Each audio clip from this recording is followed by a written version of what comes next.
Hello, so the point of this video is to talk about things that God has done in my life,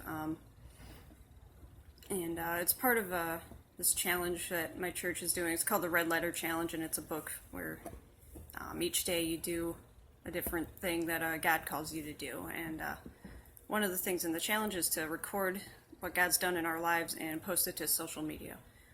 I don't use social media, so I'm putting it on YouTube. A couple things to get out of the way is kind of nervous on camera, and I'm not a very good speaker, so just bear with me on this. But anyway, whenever I think about what God's done in my life, I always reflect on this powerful life event that occurred back in 2015, where back then I was just a much different person. I was mostly atheist. I was atheist for about 10 years, and at this point I was like agnostic, and honestly, you're just as miserable as an atheist as an agnostic. But anyways, so just to cut right to it, I had this really bad obsession, and turned into a delusion, and I hated myself for it. I was having these shameful, awful thoughts all the time, and I didn't want to talk to anybody about it, not even my fiance. And I didn't think he'd ever forgive me for it, and I thought if there is a God, he couldn't forgive me either. So yeah, I just hated myself, and felt like I probably deserved to die.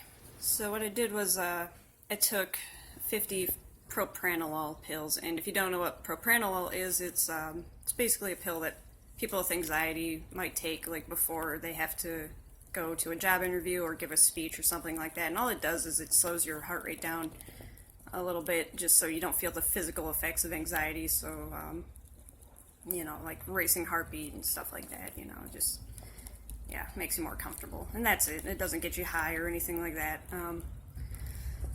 There was 50 of these pills, and I swallowed all of them at once. And I felt for a few seconds like I did the right thing. And I felt fine with it. But then suddenly I could just see all of my problems flash in front of me. They say your life flashes before your eyes before you die. I could see all of my problems, and it was such a weird thing, but I could see them all. They were right in front of me, and they were tiny. They were so minuscule, and I realized like none of my problems were that bad. Like anything I was going through could, be solved.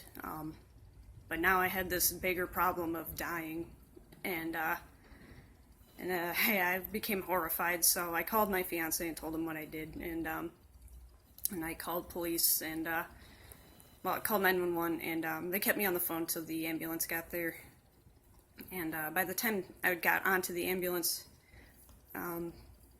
like, the pills had kicked in fully, and I just had, like, no real emotion. I was sad and regretful, but I wasn't scared at all. I couldn't feel fear. So it was such a surreal feeling, and I just sat in there and waited for my heart to stop, because I figured that's what was going to happen, because that's what those pills do. If you take too many, they stop your heart. Anyway, got to the hospital, and my fiance was there, and I told him like I was sorry for what I did, and he told me there's nothing you need to be sorry about. And the doctors, they gave me some drink with activated charcoal in it, and I drank that, and they said that, if my heart were to stop, I'd have to do emergency surgery and give me a pacemaker, and I'd have to live with that for the rest of my life. And so during that time at the hospital, I just told my fiance everything that I had went through, why I did what I did, and what was going on with me and in my head. And, he forgave me for it all, and, it didn't really, matter much to him, And when I say that, I just mean that, like, it didn't change his, like, feelings towards me or anything, He still loved me. And, but anyway, eventually, I just, I came down from the pills. They just wore off. And it was a weird feeling. Instead of coming down, it was more like being lifted up, like I was, I was lifted back to, reality, having emotions and stuff, but, like, I couldn't help but worry about what might come of all this. I thought, well, life's going to be harder now. Now we got these medical bills, and now I need mental help, and so that midnight they took me to the hospital, the mental hospital, and that was a surreal experience all to itself. Heard a lot of sad stories from the people that were there, and yeah, just not a fun experience. And what's really sad too is a lot of those people didn't even have any visitors.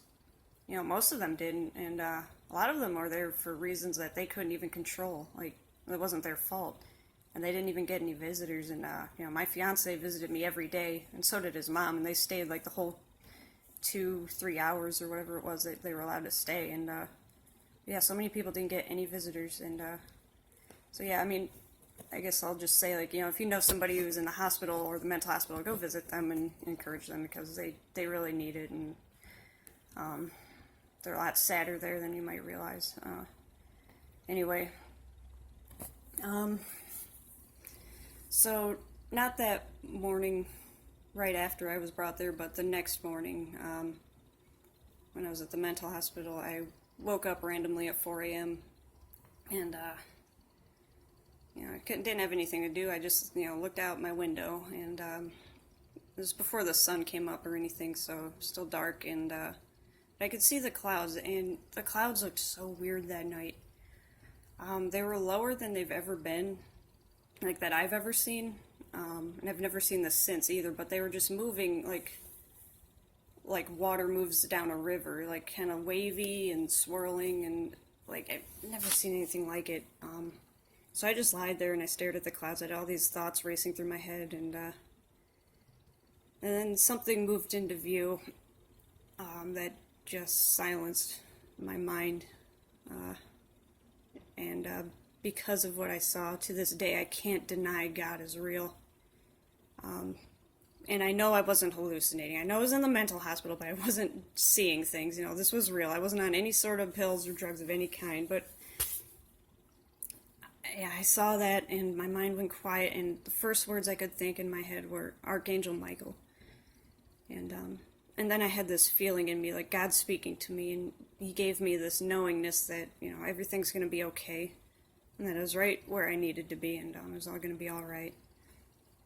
And this gave me like a newfound hope, and I told my fiance all about it the next day, and it made him happy too to hear it, and so yeah, it was profound, to say the least. So I was in that place for 3 days, and no one, other than my fiance and his immediate family and those who were there, like, they're the only ones who knew where I was. My family didn't even know where I was for those 3 days.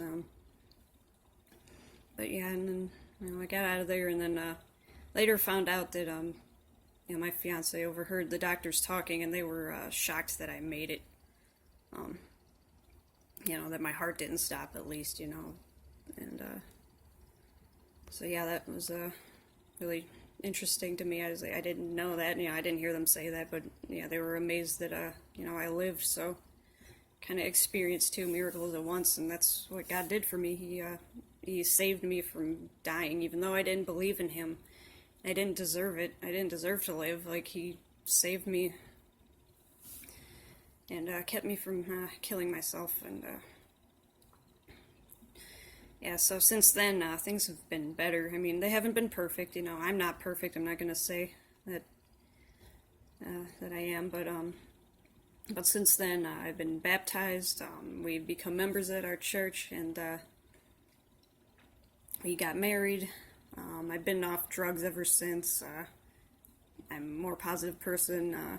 I've been reunited with my dad, who I didn't see for like about 7 years or so. But yeah, but most importantly, though, I had my son this year, about 5 months ago now. And I wondered for a while, after I survived all that, I wondered, like, why me? Why did God save me? And I look at my son, and I know why I'm here.